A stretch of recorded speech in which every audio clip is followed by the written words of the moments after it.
aita for refusing to apologize after calling out my aunt at my wedding. Family drama explodes over my honesty. I, 26 female, have been with my partner, 27 female, for 5 years, and we're getting married next year. Overall, the wedding planning has gone pretty smoothly until now. The context: there is a significant age gap among the grandchildren on my mother's side. My dad's an only child. My mother had me in her 20s, and my 2 aunts waited till they were in their late 30s to have kids. So I've just been more of an extra aunt to a lot of my cousins, as there's about 4 of them, all between 6 and 10. All girls except for my cousin Kate, 25 female, who is the daughter of my mother's older brother. Now, I love my family, I do, but my aunts have always been the kind of parents who can never say no to their precious children, and that has resulted in them being spoiled brats. Over the last decade, there has not been one family event that hasn't been ruined in some capacity by a child having a temper tantrum over something stupid in the last year alone. We've had tantrums over not wanting to leave a party, even though the party place was closing, not having the correct flavor of strawberry ice cream at our grandfather's 85th birthday, or just getting a pack of hair bows that didn't match each other's, and many others that, to be honest, the reasons why are so stupid they feel made up. And these tantrums are bad-like. The full screaming, pounding the floor, and enough tears to water a field until their mothers give in to their demands. The husbands are just real walkovers, to be honest, and let their wives deal with the kids. It took a long time to even bring my partner to one of our many family events, just because I always knew these tantrums were going to happen. I didn't want to scare her away. I work with kids, so I know this is beyond not normal behavior for kids, and I know the lack of discipline is to blame. I've never been in the position to call it out because in my family, it's very much, if you don't have kids, your opinion of how to raise them doesn't count. But as the kids have gotten older, it's gotten so much worse now. On to the wedding planning.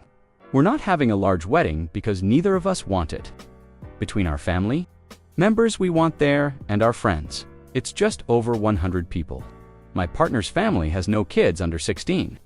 And when the idea of having a child-free wedding came up, it was clear my partner liked the idea of no one under 16. And to be honest, I was happy with it as well, as our dogs were going to fill the roles of ring bearer and flower girl anyway. And we both knew there was going to be at least one tantrum, and neither of us wanted to subject our friends and her family to those my parents and grandparents. Agreed that it would be nice to have no kids, for a change, and with that, we sent the invitations out. Not long after the invitations went out, we had my cousin Kate's wedding. She grew up 3 hours away and hasn't turned up to really any family events in the last decade. But her mother made her invite everyone to show off, as there was over 400 people. Don't get me wrong, you could tell a lot of money was put into the event, and it was lovely. I personally wouldn't have liked it for my day. Her new husband had a niece and nephew, so they did the flower girl and ring bearer roles. Yes, there were tantrums thrown when the news broke, and it only took 5 minutes into the wedding for a tantrum to happen, because one of the kids wanted to sit in the front and not a few pews back. My partner has gotten into the habit, after 4 years of these events, of keeping track of the tantrums on a notes app, and she counted 3 in the church alone. It certainly got worse, as it was raining after and the kids didn't want to wear jackets to get to the car, and many tears happened. The meal wasn't much better. But thankfully, we were at the head table with my grandparents, away from it. But you couldn't not hear the whining and shouting occasionally throughout the meal.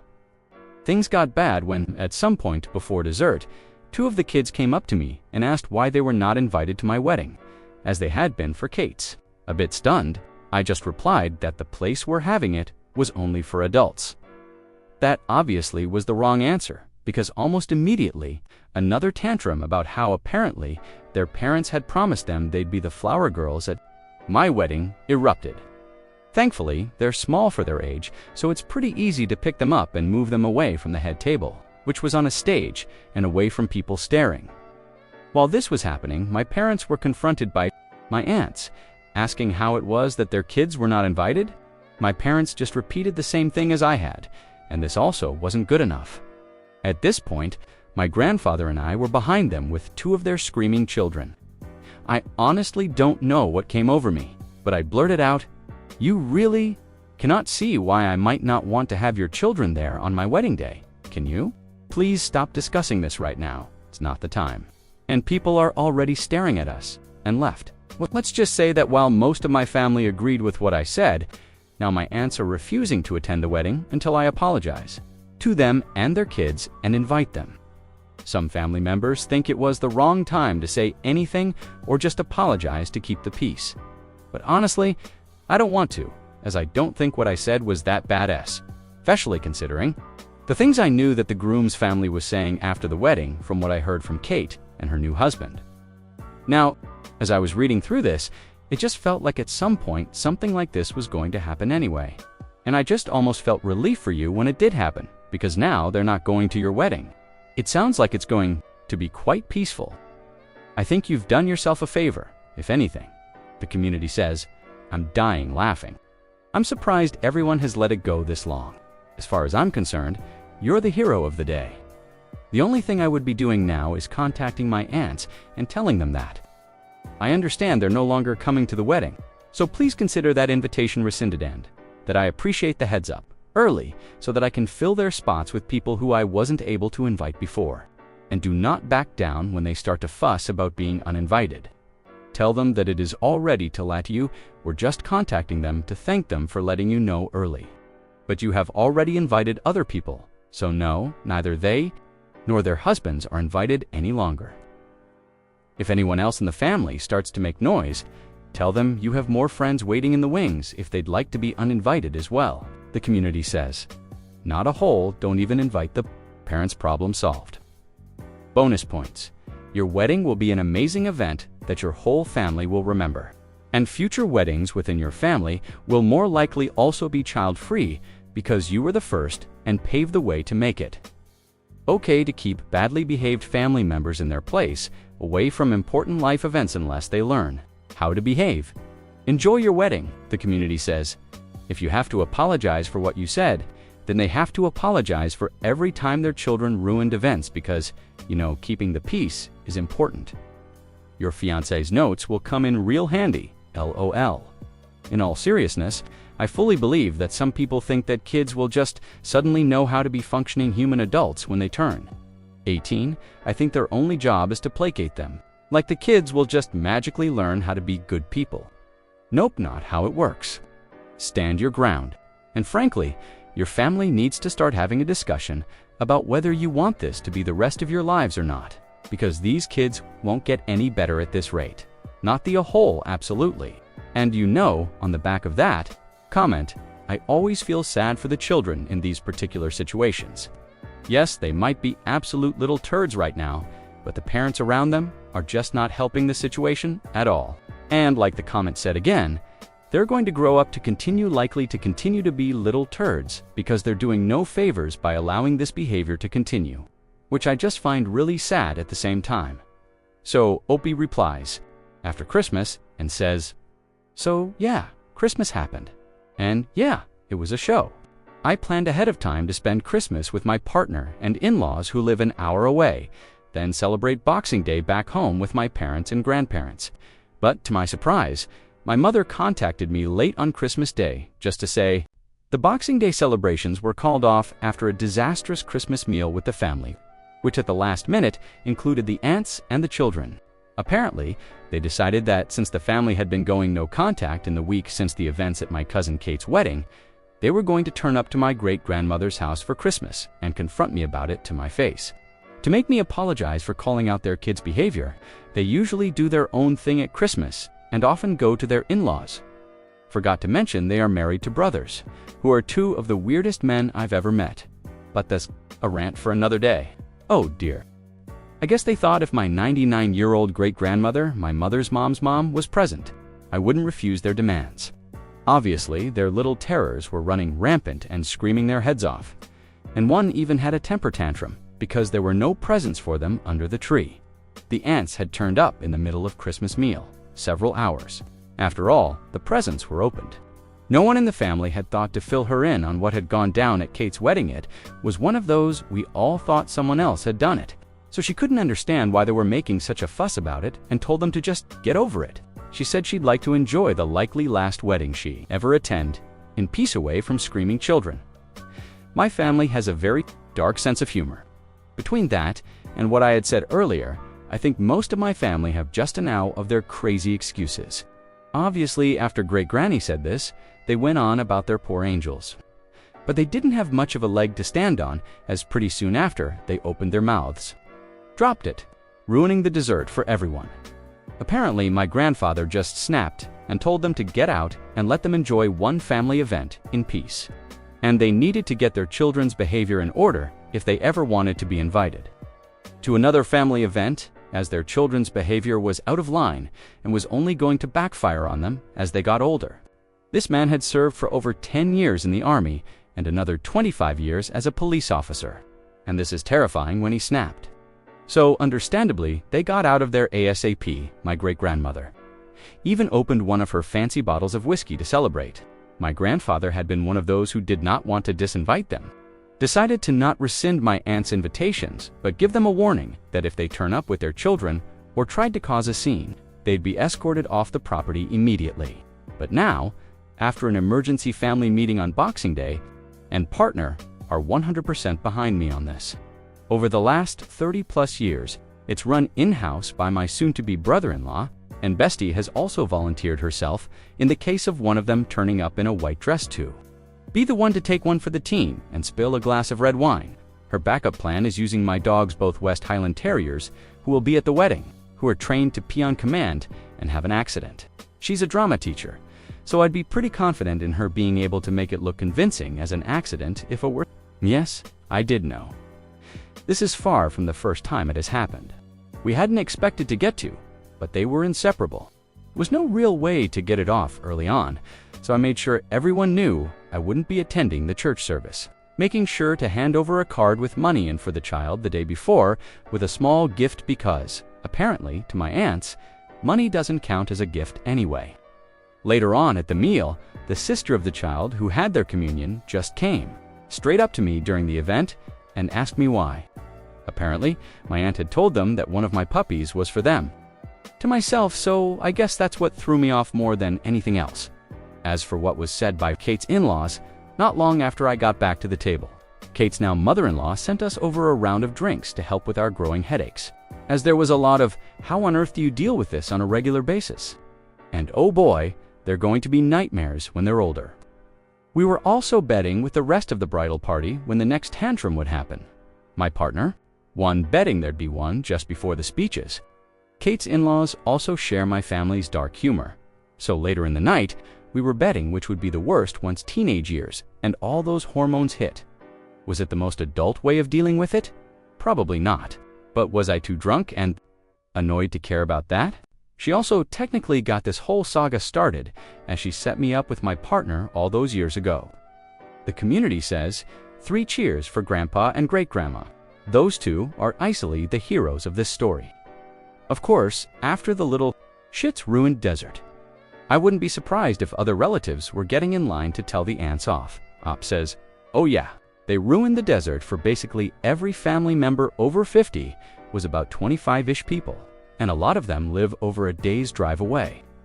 So to only get my grandma's baked Alaska once a year at Christmas, so they were not pleased. At all?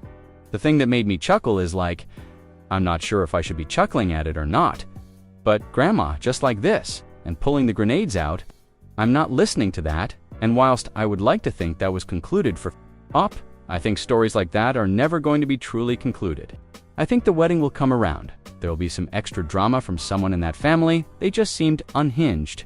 Here are my thoughts on the story. Let's be real. Those aunts aren't just raising spoiled kids. They're manufacturing future supervillains. The real MVP here isn't even the bride. It's Great-Grandma, popping open the whiskey after dropping truth bombs like grenades. This family didn't just dodge bullets by uninviting them. They avoided a full-on toddler nuclear meltdown at the altar. Pro tip, if your relatives make you consider hiring security for what's supposed to be the happiest day of your life, maybe they shouldn't be invited to, well, anything. Now let's move on to our next story. Am I the a-hole for calling my brother a disgusting, gross man at his daughter's birthday party? My brother Paul and I are not close at all. We have very different worldviews and have incompatible personalities. I can tolerate him, but I would never consider him a friend. He's been married to Lisa for 1 or 2 years now, and they have a beautiful daughter together. My girlfriend Amy and I were invited to celebrate my niece's first birthday. Most of my family was invited, and it would be the first time I would have seen them all together, as I only see my family once or twice a year, with a few exceptions. Amy and I arrived a little earlier than we were supposed to, and instead of waiting in a car, we decided to go in. The first thing I noticed is how lazy my brother seemed to be in contrast to Lisa, who was frantically running up and down. When he saw Amy, he immediately handed the baby over to her and grabbed a beer to sit down and watch TV. Lisa was clearly struggling, and he was content with a beer and Netflix.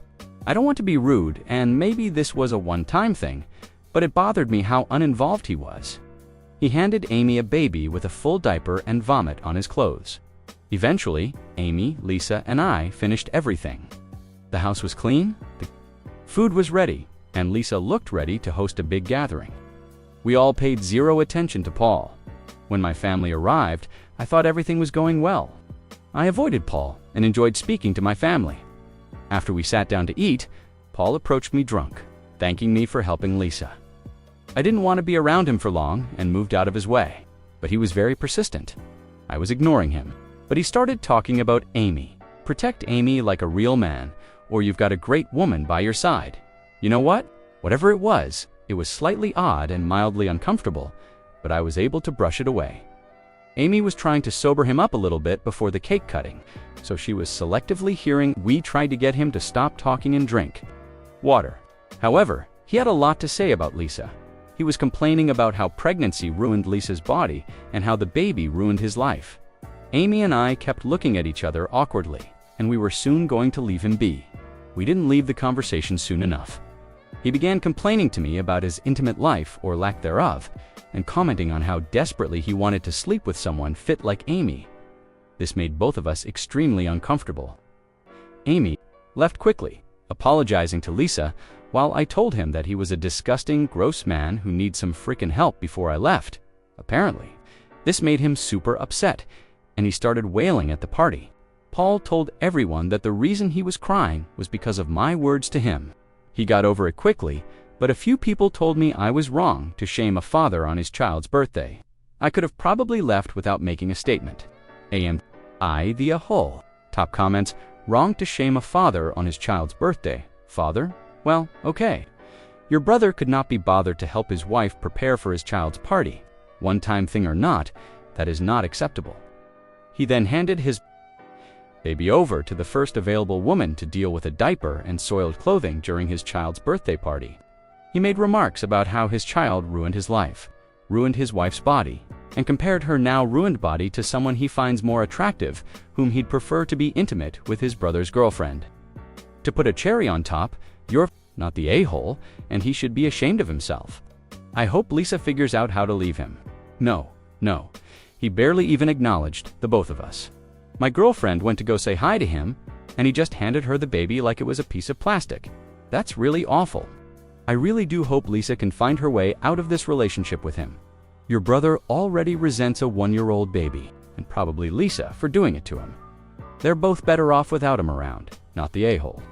You shamed an unsupportive misogynist at a child's birthday party. You should reach out to Lisa to see how she's doing. Is she okay with him talking about her like that?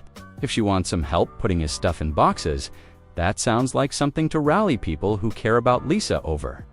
Update: Amy told Lisa all the terrible things he said about her. Lisa didn't seem too upset, though it was said over a phone call, so I can't properly gauge her reaction. She sighed and quickly changed the subject. Maybe she's heard it before, or maybe she doesn't want to dwell on it. I'm not sure.